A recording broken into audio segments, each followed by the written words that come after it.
Hello everyone, my dear friends. Today we're going to talk about shame, specifically toxic shame, and we'll see how it can ruin our lives and most importantly, how to deal with it. This helps solve a lot of problems for everyone, so stay until the end. I hope this video will be useful for you. Are you familiar with the feeling when you experience intense shame and just want tough? Are you familiar with the situation when you feel such strong shame that you just want to sink through the floor? You want to run away, curl up into a ball, and become invisible. And this situation is quite toxic. It feels like the whole world is laughing at you, that you don't fit in, that nobody needs you the way you are. So how do you deal with this? Sometimes, and I'm sure some of you can relate, shame follows us not just for years, but for decades. Shame is one of the most toxic emotions. It became popular somewhere around the middle of the last century, and this is connected to the fact that love and success became intertwined. Now, we only have the right to love if we are successful. Love's become dependent on success. If we achieve something, do well in school, behave properly, become champions in one field or another, and make our parents proud, that's how we come to understand that we are loved. We no longer clearly distinguish between success and love. And that's why, at the point where success and love diverge, shame appeared. What kind of feeling is this? Shame is the feeling you get when it seems like someone else sees you as somehow wrong, crooked, awkward, insignificant, mistaken, unfit, not good enough, unsuccessful, unintelligent, unattractive, unsexy, and so on and so on and so on. But you want to be smart, attractive, talented, and so on. And that's why shame arises in that space, as if compensating for the difference between who you are and who you think you should be. But then your focus starts to shift toward who you think you should be. And as a result, you lose sight of who you actually are. It is precisely because of this that shame becomes toxic. Because if you knew who you really are, over time, shame would stop poisoning you. By the way, this is one of the antidotes to Shamiro, find out who I am. Let's look at a few situations that are typical for shame. Situation number 1. A young woman falls in love with a guy, and they start a romance. She thinks that this guy is the best thing that could have happened in her life and that she has only ever loved him. He is simply perfect. So she idealizes this guy. They start a relationship. A week goes by, 2 weeks, maybe 2 months. And suddenly, not by accident, believe me, she starts to notice some flaws in him. She begins to feel more and more disappointed in him. She starts to notice things she hadn't seen before. You know, the honeymoon phase ends, and suddenly she discovers the truth. And then this truth snowballs. And she realizes that they are not meant to be together. With such a, let's say, unsuitable man, she can't go on. So she stops answering his calls and disappears. And this has been going on for many years, over and over again. And the script is always the same. What's the matter? She tries to see a psychotherapist and tries to figure out, why do I always choose the wrong man? Well, some therapists might take the bait and start exploring. Why do you fall in love with unsuitable men? But maybe that's not the issue at all. Maybe it's not about whether the man is suitable or not. The point is, she has never seen a real man and has never seen her real self. But one important thing happens as soon as the relationship with this man becomes close. And there's a sense that he's about to get very close and see who she really is. But she is not the person she would like to be. She only knows the ideal image. And she doesn't measure up to that ideal image because the ideal image doesn't exist. Not because it's so great, but because it simply doesn't exist. It's just ideal. It's imaginary. And in order to avoid being devalued by this young man, she makes a decision almost unconsciously to reject him first. Better that I reject him first than be rejected myself. Because if I'm the one who gets rejected, it would be very painful. And now, perhaps with a sense of righteous anger, she moves on and falls in love with someone else again. She'll only come to her senses a little later, maybe in 2 or 3 years, when she realizes she can't build close relationships. Something needs to be done about this. But she doesn't think at all that the reason is shame, that at the moment when someone gets close to her, when the relationship becomes truly intimate, a fear of being exposed arises. Does this situation sound familiar to you? I'm sure it does. After all, You're probably also familiar with another situation. Most people who come to us, to our programs, our developmental, psychotherapeutic, and educational programs that we run at the Academy. If you're interested, check the link in the profile description, in the video description, and you'll find one of these programs. They come specifically to sort out their relationships. And we help them do roughly the following. At some point, this girl starts to notice, oh, let me go back. Tanya, this needs to be cut and edited somehow. Are you familiar with these situations? I lost my train of thought. Damn, these CTAs are just a real problem. CTA.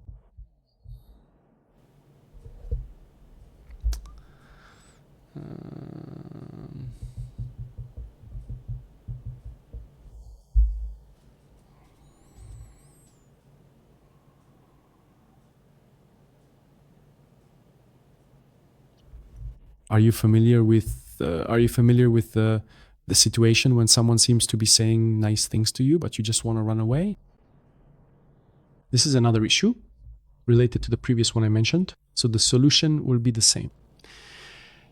And it seems like they're saying nice things to you, how beautiful you are, how sexy, how talented.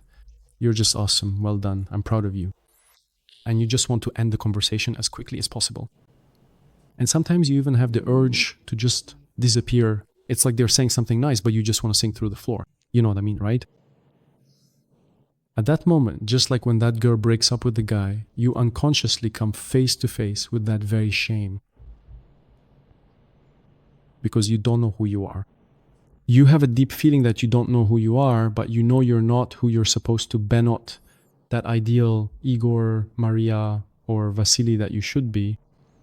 And in that moment, when someone says something important to you, you feel shame and you want to break off contact.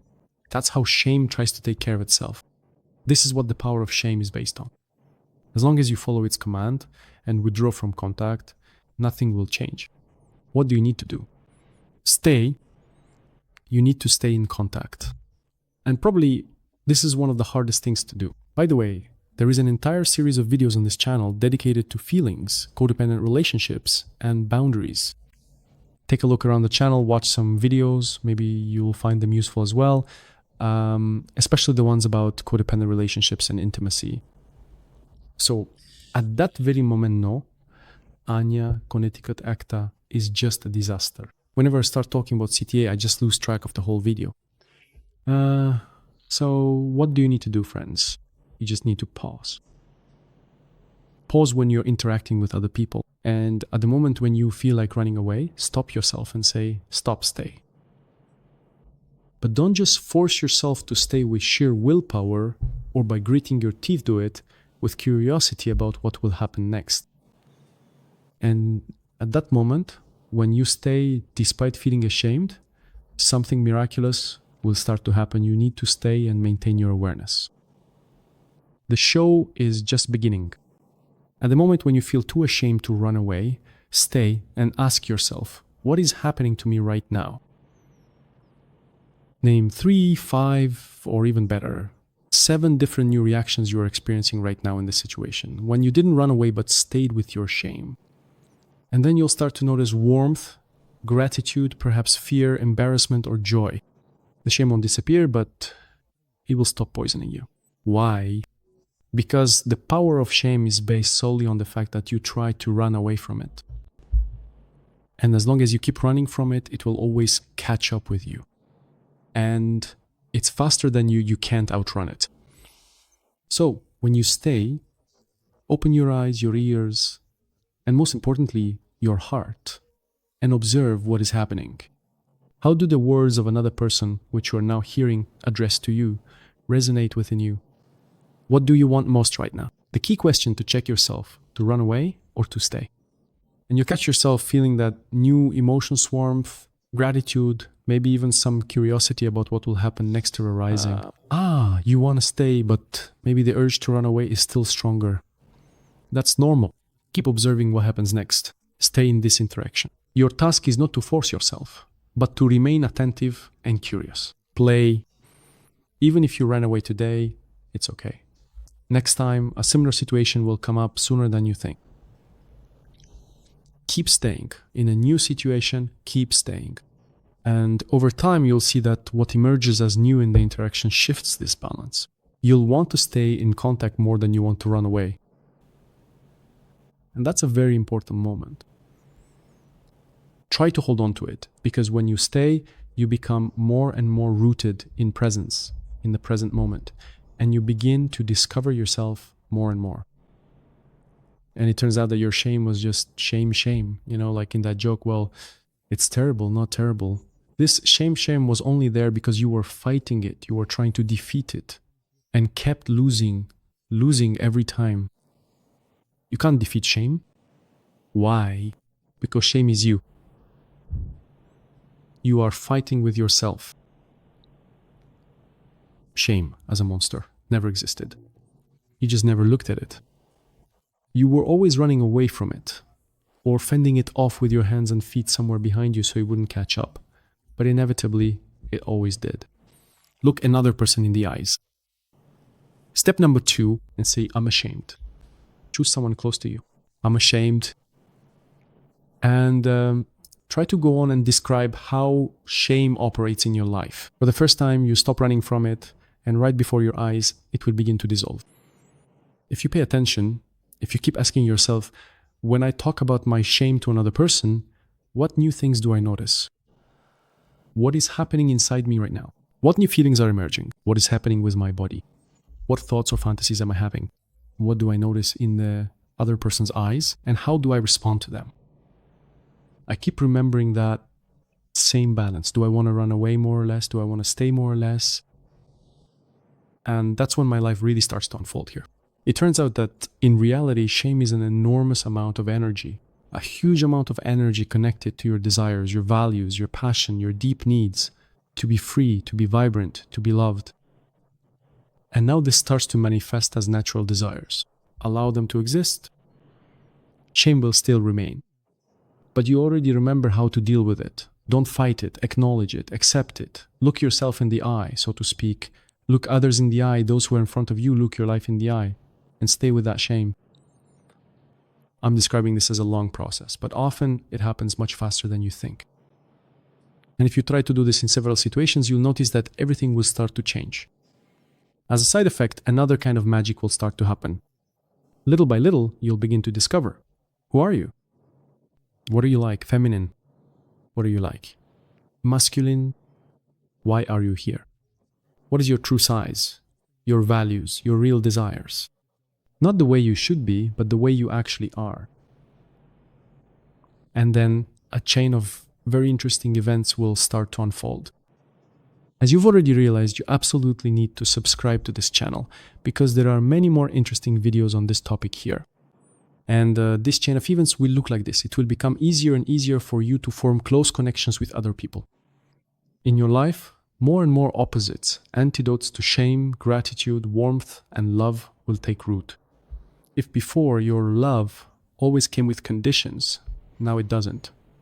You start to feel a kind of constant surplus within you. In other words, shame is like a huge chest, a massive trunk filled with vital energy, which you used to label with something, a terrifying, toxic, devouring monster of shame.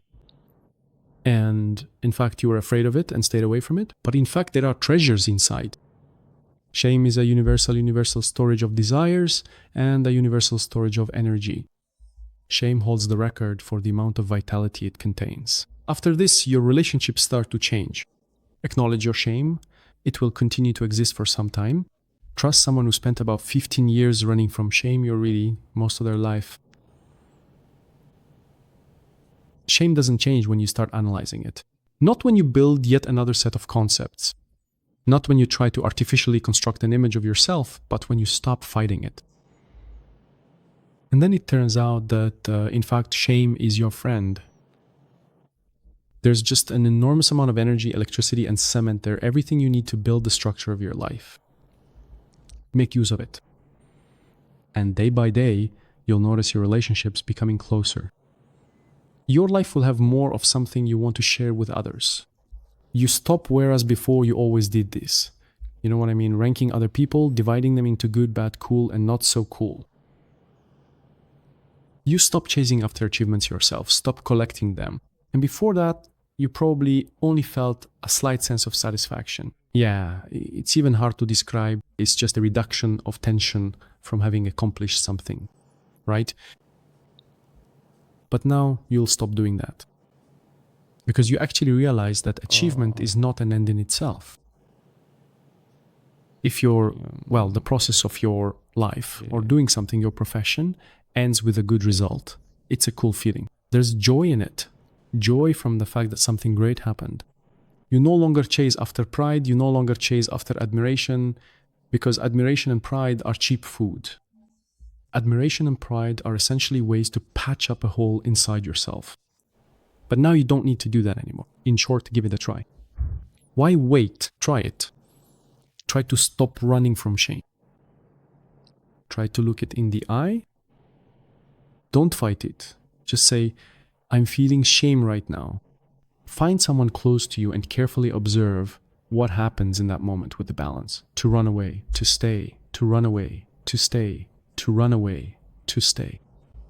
And how has your self-image started to change now? What is happening to it? Follow that.